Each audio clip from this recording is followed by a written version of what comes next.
Letonov gets checked by Ramsey.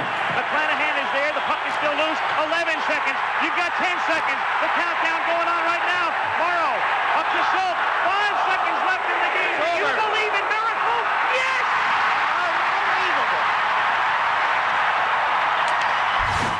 I get goosebumps and chills and want to every single time. I just want to start crying every single time I hear that. Al Michaels, another segment with us live on the Rich Eisen Show right here. 40 years ago, coming up on February 22nd, this month, Al. And let's get a plug in for Mike Eruzione, who just wrote a book. I just got it yesterday, recounting his life and his career and what happened. And I talked to Mike a lot. We're going to go. The whole team has been invited to Las Vegas on that day, February 22nd, and the Knights, the Golden Knights, hockey, the NHL team. Yep.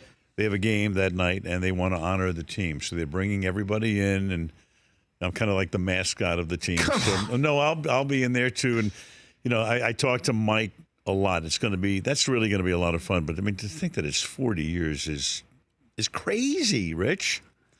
Totally. Yeah, because I what do you think of when you hear that? You saw the reaction of all three of us here. Like we literally sat up in our chairs. And I get emotional. What is your reaction when you hear it? It's odd. Look, I've heard it thousands of times back, and thank God. Thank God, some of the right words came out. God knows what I might have said, and so. But it's very funny. I heard it so much, and obviously I know what's happening when the tape starts to roll. It's almost in a way I'm looking at that or hearing that in the third person. It's like, I know it's me, obviously, but I think of it as like I'm hearing it and somebody else is doing it because I want to enjoy the moment the way America enjoyed the moment. Mm-hmm. So I take myself out of my body, put myself in the third person. I know what's coming. I know. The great thing is I know what it means to so many people what happened at that particular time. A lot of people obviously did not live through it. I mean, you have to be at least 45, 48 years old to remember it. Yep. And then you'd be a child. But one of the great things too is that movie Miracle.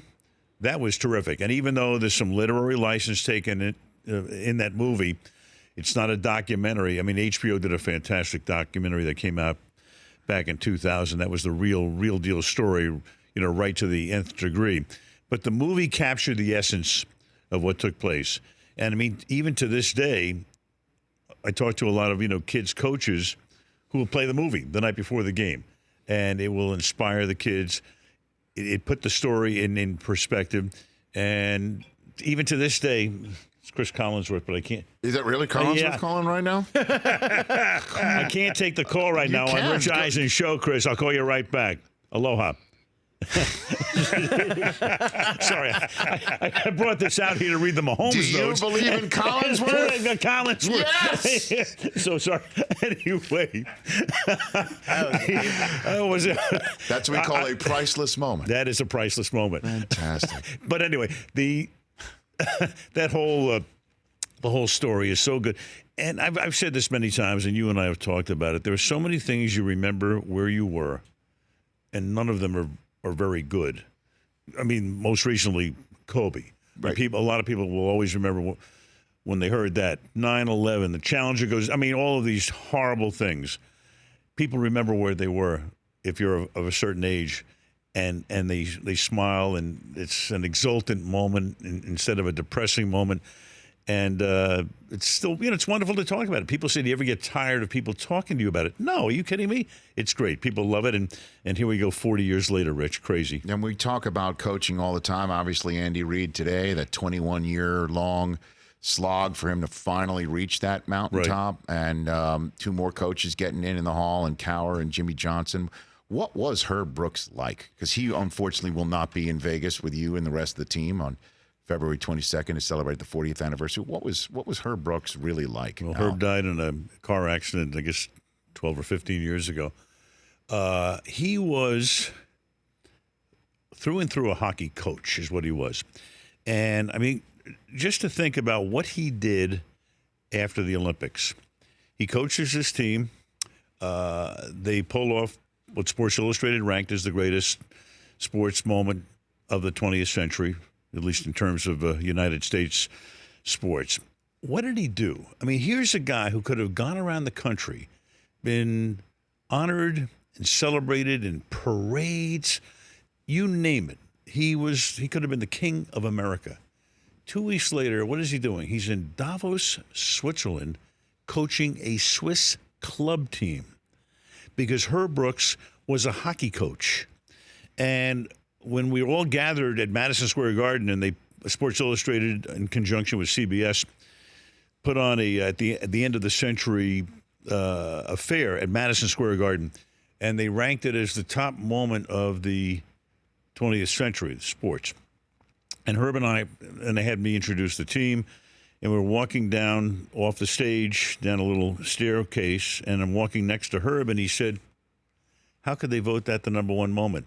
And I said, Herb, how could they not vote it the number one moment? Would you stop it? So it was whatever took place around it. I'm not saying he wasn't interested in it, but it was moving on. He got that team in a position where they were able to pull off what they did. Mike details it in great measure in his book, Aruzzioni's book. But I liked him a lot. And he kept, at a time 40 years ago, he kept the press at bay. And the only reason that I had access to him was my partner was Ken Dryden, who had just retired as the goalie for the Montreal Canadiens, Hall of Famer, one of the greatest goalies of all time. And Herb had a great respect and admiration for Kenny. Mm-hmm. So on every off night, which was every other night, Herb would come over to our hotel, we'd have a beer, and I had tremendous access to him because of Ken Dryden. And part of it, too, was he was picking Ken's brain as well, because he knew that Ken was so smart, understood every aspect of hockey. So he was a guy he was a taskmaster. And remember, don't forget, when they won, he disappeared. He went in the back. And, the movie has him, crying. He might have been doing that in the hall. But he wanted, it was their moment. It was the team's moment. And he didn't want to have any, I don't want to say he didn't want to have any part of it, mm-hmm. but it was not his deal to be out there and to be celebrated and to be honored and all of the rest. He was a hockey coach. For more of The Rich Eisen Show, tune to Audience Channel 239 on DirecTV for free on BR Live or download the Rich Eisen Show app.